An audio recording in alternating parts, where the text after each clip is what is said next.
Hello, everyone. My name is Spencer Walsh. Welcome to today's show. Thank you so much for joining us. We have a good one for you, as always, and a very important one as we do this accelerated show here. Also, because of the fact that we've been off, we just had to get you up to date on some really serious developments over the last 24 hours. Iran has attacked Israel with hundreds of drones throughout various locations in the Middle East. We're going to give you the latest on that, what you need to know, why they launched their attack, give you pretty much a deep breakdown, and also, of course, importantly, the fallout, what has been happening on the ground since this attack, how has the U.S. responded, how has Israel responded, and how successful were the attacks, what can we expect from the future. We're going to give you all of those questions with regard to our continuing breaking coverage here. All right, so we're just going to get right into it here today, and of course, starting with last night, we getting the reports of some major developments, and getting some of the reports last night that we have seen rockets originally coming, some really just long range but really short speed drones originally coming from Iran into Israel across the way. They're going west from a kind of western Iranian province into Israel. Those drones took about 8-9 hours. Or I think it was like 6 to 9 hours was the time limit for them. Meanwhile, as those drones were in transit, we saw missiles launched from, cruise and ballistic missiles launched from Iran and I believe Iraq as well as some missiles coming from Hezbollah as well. So, pretty massive aerial attack. The first ever direct attack by Iran on Israeli territory from Iranian soil.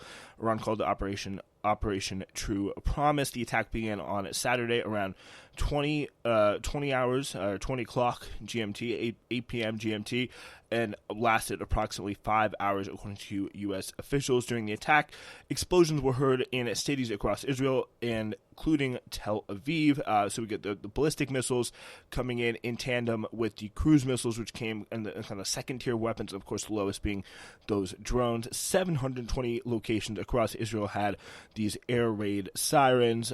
Israel's chief military spokesman, Daniel Hagari, said Iran's attack involved more than 120 ballistic missiles, 170 drones, and 30 cruise missiles, according to a report by the AP. The Israeli military also said that the vast majority of the projectiles were intercepted outside the country's borders with help from the U.S., UK, and France, as well as Jordan, shooting down some of the missiles aimed at Israel as they were flying in Jordan airspace. Incredibly significant, if talking about the success of the U.S. efforts to bring various forces in the Middle East more towards the side of the Israelis. They have really done that with the Jordanians, and they continue shooting down. We've seen reports of the Iranian ambassador being summoned by the Jordanian first minister today, so that is kind of a diplomatic kind of conflagration here. But so far, it seems that they did send. I think it's very, very clear to say there is probably somewhere in the middle between the extreme downplaying that we're seeing on the Israeli side of this attack, as opposed to the Iranian, triumphalism that we're seeing. We completely got the Zionist entity exactly where we wanted them, all that kind of stuff. Because, we didn't see a major, they say, went out, the Iranians, to give them their, I guess, credit, were relatively reserved about the attack. They said it performed better than expectation, it was better than we thought. It wasn't like Israel that they said. It was extremely successful. We vanquished all threats because of their, just their status as a nation that always has to be either attacking or under attack.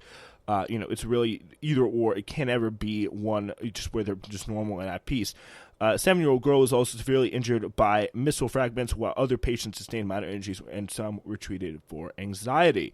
U.S. Defense Secretary Lloyd Austin said on Saturday that U.S. also intercepted dozens of missiles and drones launched at Israel from Iraq, Syria, and Yemen.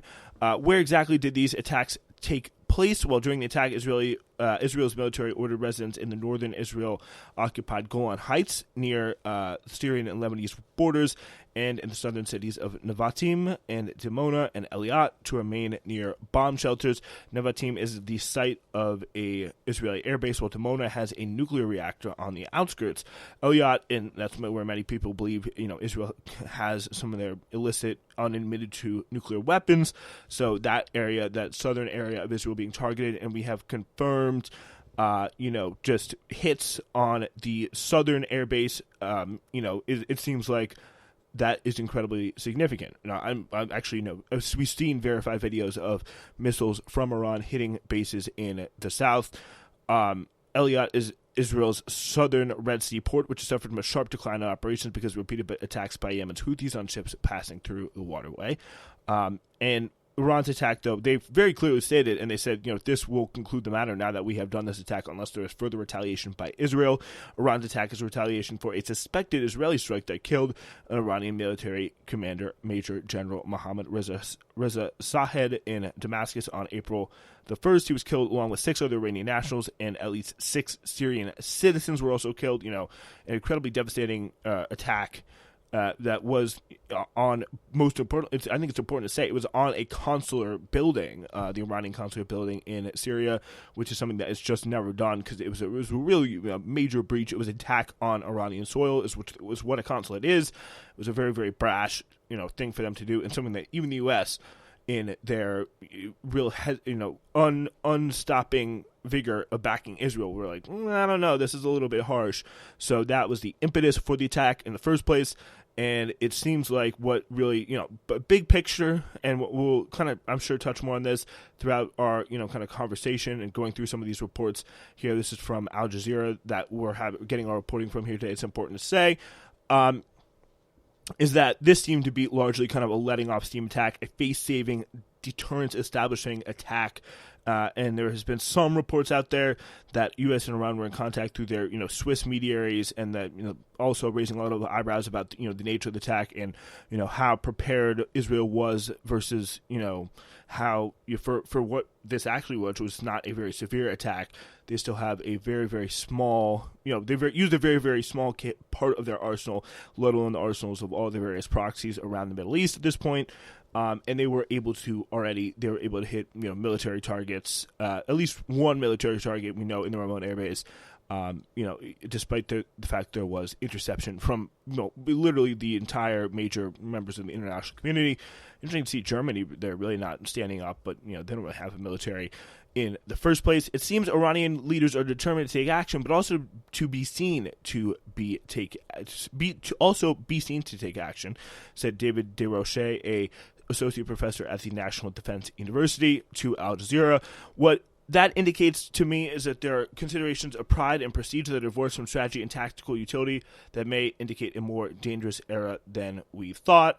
And I think we can see that quite clearly from some of the chest beating on the Israeli side, as well as this attack, which was designed to the Iranians were able to get some pretty incredible symbolism out of it.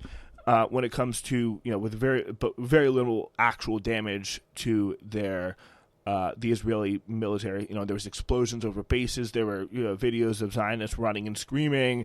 There were videos of Iranian missiles flying towards Israel over the Al-Aqsa Mosque. Incredible, powerful images for a Muslim regime, especially. But this, and the fact it did kind of pierce a small hole in their vulnerabilities. And they knew they had to send all these kind of drones almost as distractors for some of the interceptors, while some of the more intense missiles were able to sneak through and hit their targets. But, I think I think it's clear at this point, Iran is very happy that they feel they got their scalp at this point with the, with some of the explosions that we've seen over some of the air bases and just the general imagery that has come out of it. Hezbollah, a Lebanese armed group backed by Iran and the Israeli military, have been training attacks across the Lebanon-Israel border since October 8th, the day after the October 7th attack, obviously, and Israel's brutal retaliation on the besieged Gaza Strip. Since then, more than 330 people in Lebanon have been killed in Israeli attacks, including 66 civilians. Hezbollah attacks have killed at least 18 people on the Israeli side, 12 soldiers, and 6 civilians. So on Saturday, Iranian state media announced that the country's armed forces have also seized an Israeli-linked container ship near the Strait of Hormuz, just trying to, show that they can. Essentially, I think was a big part of it. What here is the government saying? Israeli Prime Minister Benjamin Netanyahu said that his country will win. Earlier, he spoke to the nation saying the military was prepared for any scenario. Citizens of Israel in recent years, and especially recent weeks, Israel has been preparing for a direct attack by the Iranians, he said. This is some of the statement I think that we could play here from the Israeli army. Tonight, Iran launched a large scale of coordinated attack on Israel. The regime in Iran fired a massive swarm over 200 killer drones, cruise missiles, and ballistic missiles towards the state of Israel. Together with our allies and partners across the region, we are operating at this very moment to defend Israel from Iran's attack. So far, we have intercepted the vast majority of incoming missiles by Israeli systems. So far, we have intercepted and are continuing to intercept dozens of attack drones as well as cruise missiles and ballistic missiles outside of Israel's border. A number of Iranian missiles fell inside Israeli territory, causing minor damage to a military base with no casualties. Only one little girl has been hurt, and we hope she will be well. So that there is the kind of Israeli summation of things, and we can look at the Iranian side. They say Iran essentially warning Israel of any response to this. Iranian Armed Forces Chief Major General Mohammad Bagheri told State TV that if Israel retaliates, Iran's response will be much larger than the overnight bombardment, according to a Reuters report, really indicating that they do have a lot more in the tank. I don't think anyone really is denying it at this point. Nobody except for hardline Israeli partisans think that this was really an all-out Iranian assault. Again, this was something that was there to essentially show to their people that they're not going to be, or show also, by the way, importantly to Israel, that deterrence has been established. There's not going to be continuation of this, but also don't essentially fuck with us again, because we are capable of doing more. And also showing to the people of Iran, hey, look, we are standing up to the Zionist entity, as they call it, and we are going to continue to do so with effect. And the fact is, we can, and essentially they got their pictures out of it. Israel has no real reason to, especially after the craziness they did with actually striking a consular building. That's never really been done in the post-World War II era, or before, for a good chunk of time before, actually. Especially after that kind of provocation by the Israeli side, the fact that Iran has attacked in this way, which is much more cosmetic than actually impactful, I think they have a very good chance now. Iran has given them a very good window to kind of say, you know what, we are not going to pursue this front, especially with two fronts that we're currently dealing with now with Hezbollah and Gaza, and Lebanon and Gaza. We want to bring this back under control. We are going to not really respond, maybe a very, very, even more symbolic response, a very, very minimal response, although we are just getting reports from Al Arabiya TV, which is a Saudi outlet, that says that they are considering a response deep inside Tehran, which would be very interesting and very disturbing. And so we have also seen, interestingly, that Biden has come out, of all people, and said that there should be a diplomatic response to this, that the U.S. will not be involved in a further, deeper response. We don't know, again, with reports of how true that is, but I think it's definitely clear. At the time of this recording, around, I don't know, in the eastern part of the United States, around 3 on a Sunday, Israel at this point should have been able to get their pound of flesh, their ability to say, we did what we have to do. But again, it's going to be, and not really drag this thing out further, to which, of course, Iran, under those same dynamics, would have to respond in order to maintain face for its people.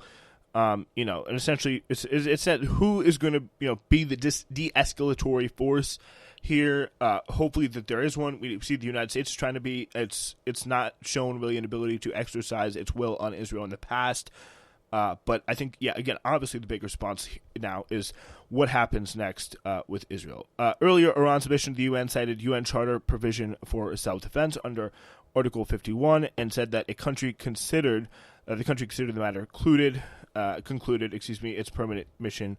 The UN said on X, trying to stick to the diplomatic letter on this. The latest on the ground is there has been downgrading of the Home Front Command's alert level for Israelis around the country, telling them they no longer have to be around shelters. The Home Front Command said the immediate danger has passed. And in Tehran, hundreds of supporters of the government gathered in the middle of the night to celebrate the strikes, according to state media. They gathered at Palestine Square and outside the UK Embassy.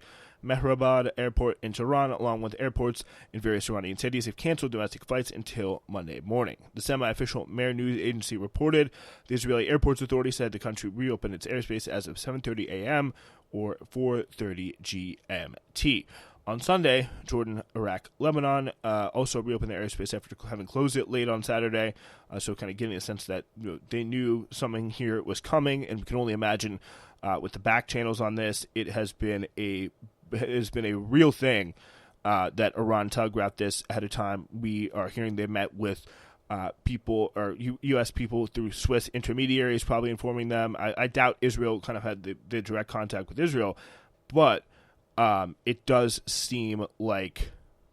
So it seems like things are definitely slowly starting to come back online, even though, it was very likely some of the regions had at least advance notice that something was going to happen in a rough time period, so they shut down their airspace. Because, again, this thing was the key elements to understand about the Iranian attack. It was very much pre-telegraphed, and it was meant to be cosmetic rather than effective. It was meant to establish deterrence for a broad population, especially Israel, and prove strength to a domestic population. And even still, when their missiles and their kind of combination, their missiles, their drones, and their cruise missiles, and their ballistic missiles were able to get through, they still had a very key damaging strike on a very key area, which is the southern Israel, I believe was a Ramon Air Force Base. So they do have that, win. They do have enough from this attack, they have said, again, to consider the matter closed. And the question is, will the U.S. push Israel, who we know is not going to consider the matter closed, to actually consider the matter closed? So let's take a look at what could possibly be next for Iran, Israel, and the region. Analysts over the last couple of hours have been saying Iran's attack appears carefully calibrated, this is what I was just saying here, to make a point, but to not cause so much damage that it escalates the situation into wild conflict. Essentially saying, hey, you guys, attacked us on our soil, we're going to attack you on your soil, we're going to cause a big scene for our people, for international deterrence, legitimacy, and then we're not going to really do much more beyond that. But we're still just going to hit your airbase to show you that we can do a lot worse, but we're just not at this point. The Israeli War Cabinet, though, has been authorized to respond in some way to Iran. According to Al Jazeera's diplomatic editor James Bay, the U.S. seems to have had some contact with Iran before this attack took place. Some of this may well have been choreographed to a degree, a kind of letting off steam of a situation here, and a real effort of Iran showing that despite Israel's crazy, by any and all accounts, absolutely crazy escalation of bombing an embassy that no one has done in decades and decades and decades, some of the worst people in international politics, something that they've shied away from doing in the post-World War II era, that is very, very clear that is something that just does not happen often. But, still, they choreographed this ahead of time with the U.S., with kind of powers in the region very clearly, and did really only kind of cosmetic damage, which does present a major, major opportunity for getting out of this thing without the potential for a World War III and keeping the pressure on Israel to do the right thing when it comes to the Palestinians and actually have to pay a price for their 6 months of genocide on the Palestinian people. James Bays is the Al Jazeera diplomatic editor, very tied in on this stuff, said the Biden administration ultimately it has a lot of tools because the U.S. is the main supplier of funds and weapons to Israel. President Biden hasn't acted till now in a strong way over the war on Gaza, but remember what's at stake here, because if we do have an all-out war between Iran and Israel, that will cause chaos in the region beyond the Middle East. The Americans are trying to praise Israel, but behind the scenes, every bit of reporting shows, and justifiably so, that Iran was, or the U.S. is very unhappy with that Damascus consular bombing with the Iranian consulate in Syria by Israel, because there's no way Iran would not respond. There's no way Israel would not respond even harsher, and this is what we're kind of waiting on now: the potential of a much broader conflict. It is important here to look at, so it really has been a series of military firsts for Iran. 300 plus drones launched. And Iranian drones have been making international headlines for the past few years, especially following their use in Russia's invasion of Ukraine. Ukrainian officials say that the Iranian-designed Shahed drones of the Russian military continue to rain down over the territory. Shahed 136 kamikaze drones that carry a relatively small warhead weighing on some 50 kgs, or it's about 110 pounds, were used on the attack on Israel, Iranian state television said on Sunday.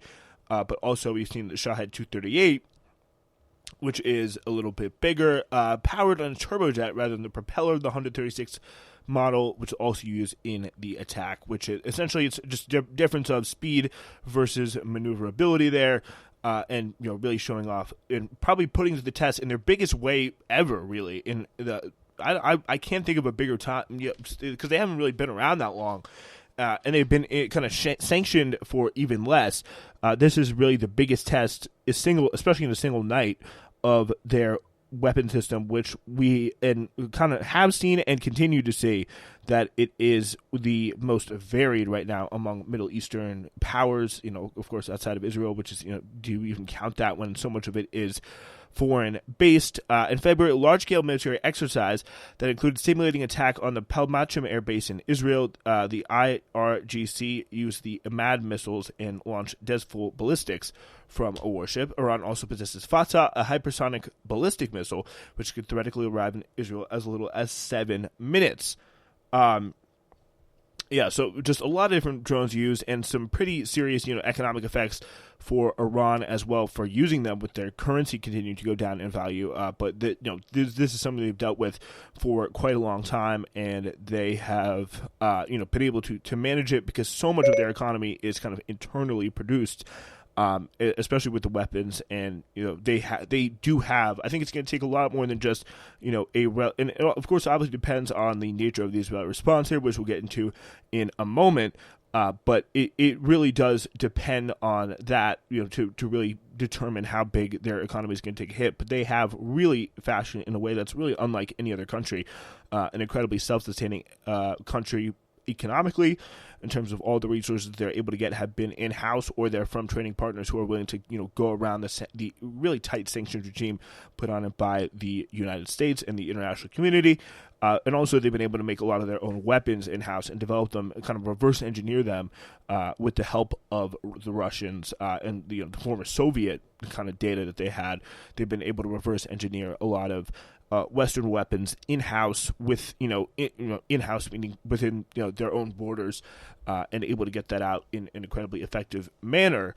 So they will really have to, the Western powers, whether it be United States, Israel, whoever, will really have to do a lot more than, just that to disrupt Iran's kind of very self-sufficient eternal economy, which is an important thing to note. Now, just on some general updates, a regional war will impede Russian interests in the region, said Pavel Felgenhauser, a Russian defense analyst, on the question about Russia, and their relation to this whole situation, because they could be a pretty big power player, along with China, coming in on the Iranian side to form some sort of check towards the United States, saying Russia surprisingly stands with the rest of the international community and that it does not want an escalation following Iran's attack on Israel. It really does not seem, Iran said this matter is over. U.S. says they're not going to be involved in attack, which is going to be heavily significant. We don't know, obviously, without what that means with Joe Biden. and what he is actually going to do and what they consider not being involved is just, supplying the weapons, but having it come from Israeli military planes or whatever. We don't really know about that. And what he thinks the nature of a response should be. So far, we've seen, whether it be, some say limited, some say not at all, some say U.S. not be involved. But either way, we pretty much see that Biden is not too hot on an Israeli response. The only people that want to see a response to this, a strong, aggressive, robust response to this, are the same people who started in the first place with the bombing of the Iranian embassy in Syria, which would be Israel. So that's, again, very, very important stuff to note, as officials say that Prime Minister Benjamin Netanyahu's war cabinet favors a retaliation against Iran for its mass drone and missile attack, but is divided over the timing and scale of any such response, according to Israeli media reports. The 5-member cabinet, which it's important to say includes Netanyahu, Yoav Gallant, Cabinet Minister Benny Gantz, and they have further decision-making powers, met on Sunday and was expected to convene again for further discussions soon. The Times of Israel, citing multiple Hebrew media outlets, reported that Gantz and his political ally Gadi Eisenkot, an observer in the war cabinet, suggested retaliating even during Iran's attack.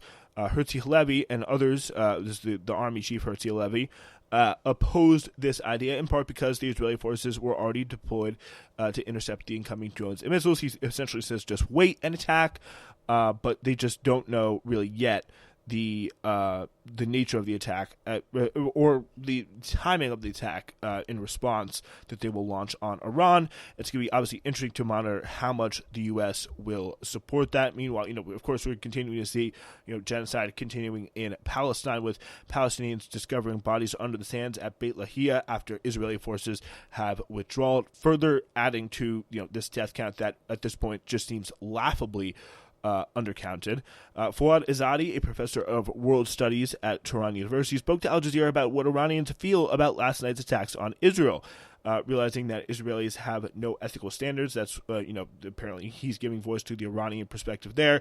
He said, when you have a genocidal state in the neighborhood, people get concerned. That's the bad news. The good news is that Iran is able and willing to defend itself. That's what last night's attack was all about. So again, going with the Iranian perspective last night, and it was essentially just I think the best kind of comparable thing is just one of those slaps that sounds really loud but doesn't really leave too much of a mark. When you're giving your little brother a big whack, it just say, don't do this again. I could do a lot worse, but the question is, does the little brother get does the little brother get the dad, which is America, to come in and yell and say, enough is enough, boys, let's play respectfully here.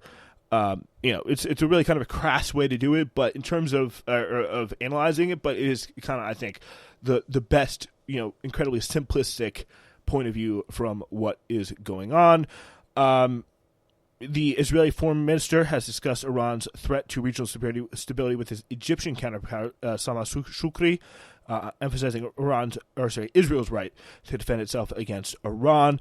I stress that Iran and its proxies are the central threat to stability in the Middle East, Katz wrote. The moderate countries in the region, along with the rest of the world, must act to stop Iran's aggression. The relationship with Egypt is important, and we will continue to work to maintain stability in the region.